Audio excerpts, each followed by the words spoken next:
මුලින්ම මම ශ්‍රී ලාංකිකයි. දෙවනුව ශ්‍රී ලංකාව කියලා කියන්නේ බෞද්ධ රටක්. ඒක මම පිළිගන්නවා. ලංකාවේ සංස්කෘතිය ගොඩනැගිලා තියෙන්නේ ලස්සන බුද්ධ දර්ශනය පාදක කරගෙන. ඉතින් මට අවස්ථාවක් ලැබුණා ඇහුම්කන් දෙන්න මේ දවස්වල ප්‍රශ්නයක් විදියට තියෙන බ්‍රදර් චාල්ස් සම්බන්ධව සුදන්ත කරන ඉන්ටර්විව් එක ඉන්දික තොටවත්ත කියන මහත්තයා කියන කතාවක් ගැන. මම මේක පොඩ්ඩක් මට තේරෙන විදිහට මම කියන්නම්. මං හිතන්නේ මුලින්ම කියන්න කැමති මේ කතාව ඇස්සේ දේශපාලනය කියලා කියන්නේ ලංකාවේ මිනිස්සුන්ව හැමතිස්සෙම ටෙස්ට් කරන දෙයක්.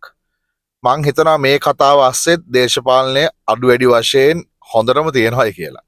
හේතුව තමයි මේ ආණ්ඩුව පත් වෙන්නෙම වෙනසක් කිරීමේ අරමුණෙන්. එතකොට මේ ආණ්ඩුව පත් වෙන්න කොහෙවත් උපයෝගී කරගත්තේ නැහැ ආගම දහම හෝ ඒ වගේ තිබ්බ පරණ ඉතිහාසයේ දේශපාලනයේ වෙනස් කිරීම කරන්න තිබ්බ විශේෂ කරුණු. මේ ආණ්ඩුව පත් වෙන්න තිබ්බ එකම කාරණාව තමයි මිනිස්සුන්ගේ තිබ්බ ඇත්තටම කලකිරීම.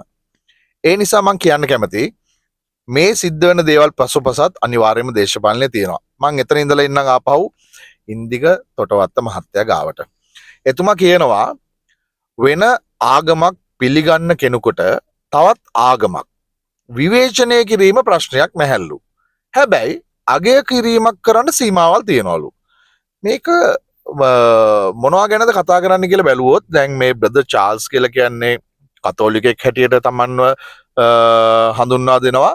ඒ වගේම ඉන්දික තොටවත්ත බෞද්ධයෙක් හැටියට තමන් හඳුන්වා දෙනවා. සමස්ත බෞද්ධයන්ව නියෝජනය කරලා මේ කතාව කියනවා කියලා තමා ඔහු කියන්නේ.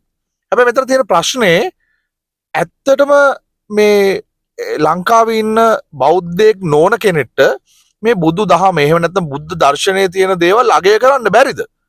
ඒක ප්‍රමාණයට වඩා අගය කිරීම වරදක්ද? ඒ කියන්නේ අපි තුල මේ ආගමික සංහිඳියාව කියන දේ ගොඩනගන්නේ ඒක තුලින් නෙමෙයිද?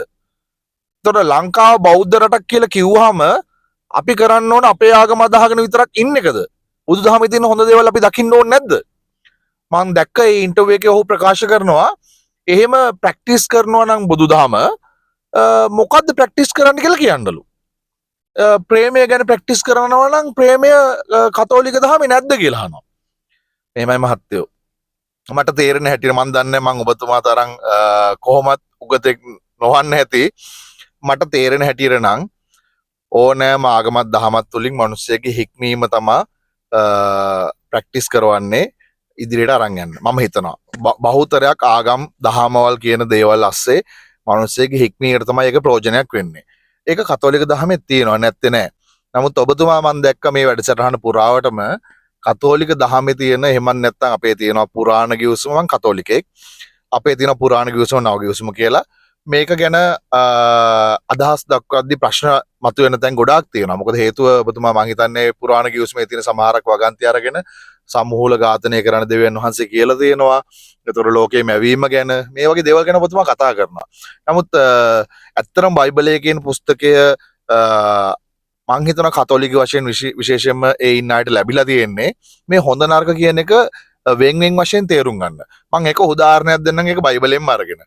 එක තැනක තියෙනවා මෝසෙස්ගේ නීතිය හැටියට ඇස දතර දත කියන නීතිය. නමුත් ඒක ජේසුස් වහන්සේගේ කාලේ එහෙම නැත්නම් නව ගිවිසුමට ආපුවම මේක වෙනස් වෙනවා.